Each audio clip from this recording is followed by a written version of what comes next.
Oh, how I really wish that I could let us all have this message of hope without change.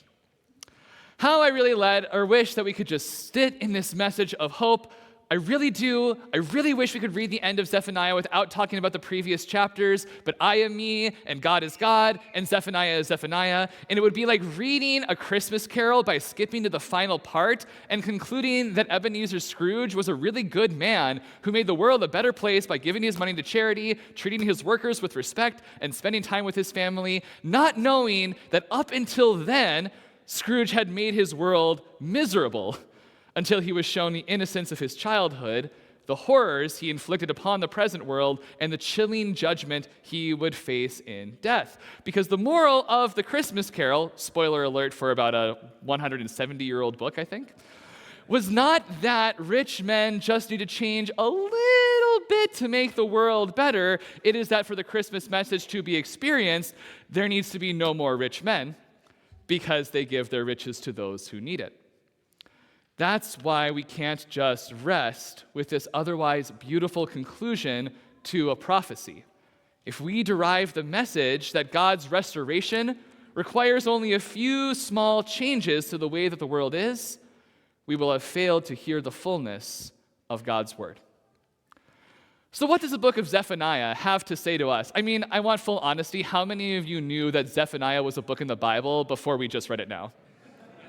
Thank you for your honesty. Right. Honestly, I didn't remember until I read the worship booklet this week. I'm preaching on what? Zephaniah? So let's look at what Zephaniah has to say to us. Let's start with the beginning in verse 2. Let's see how this prophecy starts. I will utterly sweep away everything from the face of the earth, says our sovereign God. Okay, tough start. Really aggressive energy to begin with, God. Not a lot of hope here. Surely God doesn't mean everything, though. Let's see in verse 3. I will sweep away humans, animals, birds, and fish. I will make the wicked stumble, and I will cut off humanity from the face of the earth. Whew! All right. So we're starting with the ghost of Christmas future this time, going right to the end. What is God's plan? Destroy everything. Get rid of all humanity. Time for a clean slate.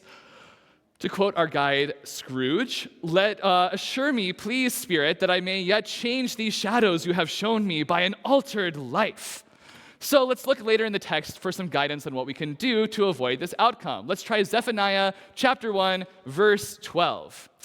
At that time, I will search Jerusalem with lamps, and I will punish the people who rest complacently on their dregs. Those who say in the heart, God will not do good, nor will God do harm. Okay, we're still not finding anything hopeful in here. Sounds like God has no tolerance for the status quo, for equivocation, for those who tolerate the evils of this world by claiming that God will neither intercede nor will God do righteousness to either help people or to punish cruelty. It does make me wonder, though, where are the spaces in life where I don't want God to bring change? Where I don't want God to do good or harm, where I just want everything to stay the same, where I don't want God to look with too powerful of lamps. Where are the status quos that give foundation to my existence? Let's keep looking for some instruction in Zephaniah here, maybe something more direct and clear for an instruction. Let's go back to verse 7 of chapter 1. Be silent before God, for the day of God is at hand. Oh, got it. Shut up. Listen. The exact opposite of what I'm doing right now. Gotcha. God is already doing the work. Scary, but it makes sense. What else can we learn about our present world from Zephaniah? Preferably something that gives a city or nation some collective guidance, because we are a collective people, a society, if you will. Chapter 2, verse 15. In this, I need to read that with more sarcasm. Is this the exultant city that lived secure, that said to itself, I am, and there is no one else? What a desolation it has become, a lair for wild animals. Everyone who passes by it hisses and shakes their fist. Ouch.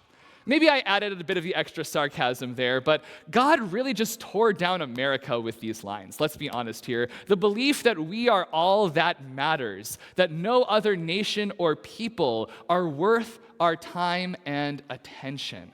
Honestly, the whole of our media culture is condemned in this passage for the way we turn ever inward, catering to our self-centeredness, our power, our privilege, our comfort, our control over care and compassion for the people in the world who need our humility and help. How right these people are to judge the insufficiency of who we've become. This part of Zephaniah is our Ghost of Christmas Present, the tour of our contemporary exploitation of the earth and the people in it. This part that evaluates the actions we take in the name of surviving and thriving in the world and finds them wanting for compassion, for basic love of neighbor, for basic care of self, the true self that seeks to love and be loved and finds no nourishment in greed or gain. And when we move into chapter 3, do we find any absolution for our present practices? Verse 8, my decision, says God, is to gather nations, to assemble kingdoms, and to pour out upon them all of my indignation, all the heat of my anger, for in the fire of my passion all the earth shall be consumed. Brutal. God apparently was in an emo phase at this point. Our time with the Ghost of Christmas Present concludes much like Scrooge's, with the awareness that if the status quo persists, the inevitable conclusion is destruction of ourselves and everything we care about. Before we return to the promise of restoration, is there any promise in Zephaniah from the Ghost of Christmas Past, a reminder of our innocence, what needs to be restored? Chapter 3, verse 13. They shall seek refuge in the name of God. These, the remnant of my people, they shall do no wrong, utter no lies, nor shall a deceitful tongue be found in their mouths. Then they will pasture and lie down, and no one shall make them afraid. It's so pastoral, so innocent that it's almost laughable. Who can imagine a world where no lies are told, where deceit is not relied upon for success, where we can lie down and trust in total safety? Who can believe in such a world? No adult, surely. A child, perhaps? If so, a very young child, maybe only a newborn. Could that be who God calls us into? Is the message of Christmas past to return to the state of a newborn, like the newborn Jesus, filled with total trust, dependency, honesty, sincerity, to be ready for God's revolution? So now that we've gone through the book of Zephaniah, it's only 3 chapters, it's worth a read, but we've gone through it in reverse Scrooge-like succession. We have the full story of judgment to prepare us for the actions we will take on Christmas Day. We have seen the judgment that awaits us in the future, total destruction at God's hands. We have seen the evidence of the present, which is that the destruction is justified, to do away with a status quo that leads to death, oppression, and separation of the human family. Our only chance to be restored is to return to a newborn's trust in God, to allow the loving part of ourselves to govern every action that we take. So can we? What does Zephaniah say? Let's go back to our actual reading for the today now, 3:14 through 20. Sing aloud. God has taken away the judgments against you. God is in your midst.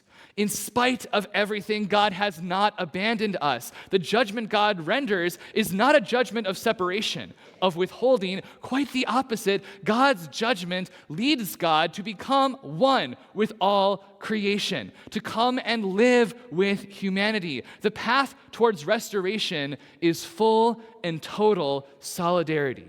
Jesus. And our response? Sing. What else?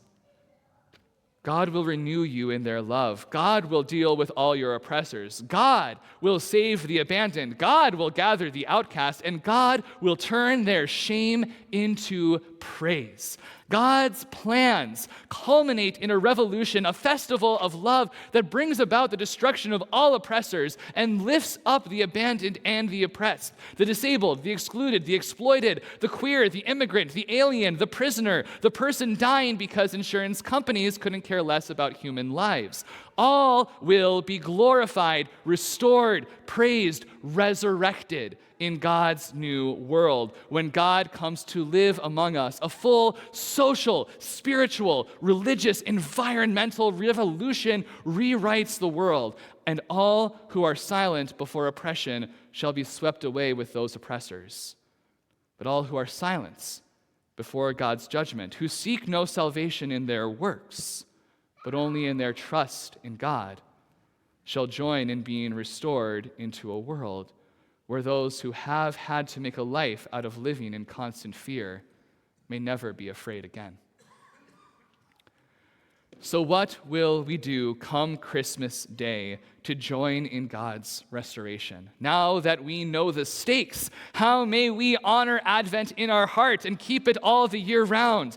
How will we receive the lessons of past innocence and trust, present evil, exploitation and arrogance, future deserved judgment, and not shut out the lessons that they teach? How may we stop trying to save the earth, which God has no condemnation for, and save each other, who, by present accounts, are not set up for a future compatible with the love that God brings into the world? One thing from Zephaniah is clear. Stop being silent in the face of oppression. Exactly, Teddy. Stop being silent in the face of oppression that threatens the presence of human life on this planet. Stop being silent as nations increasingly turn towards apartheid and genocide to justify their theft of land. Stop being silent as economic systems drive people into poverty, exploit the labor of the already exiled, gamble with the healthcare and lives of millions. Stop being silent when systems and institutions, be they government, social, or religious, exclude people for their race, class, gender, sexuality, or citizenship status and choose individuals over institutions every time. I'll repeat that again. Choose the people over the process every time, even if that leads towards the loss of our creature comforts. And note that you are not expected to change every single system in this world. That is not your work. That is the work of God, who enters humanity through Jesus Christ, who dies and rises to bring a revolution to an unjust world and salvation to those who choose solidarity with the least of these rather than tolerate the violence of the powerful. And Christ is coming soon. The question we need to ask ourselves is, what do we want left standing when the day of Jesus' birth comes to sweep away all oppression and restore trust and love to a weary world? We are invited by the ghosts of past, present, and future to join in that restoration with a singing and shouting that tears empires down.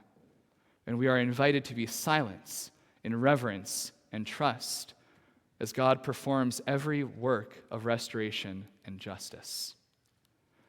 Advent may be coming to a close, but God's renewal is just beginning as we await the birth of Jesus. So sing with all of your full voice as God arrives to deliver you into solidarity with everyone society rejects. Shout as the fire of the Spirit burns all oppression from this world, and shut up when God's talking to you. Because God is restoring this world with Jesus the justice that only the God with us can bring. And we are invited to listen and then sing.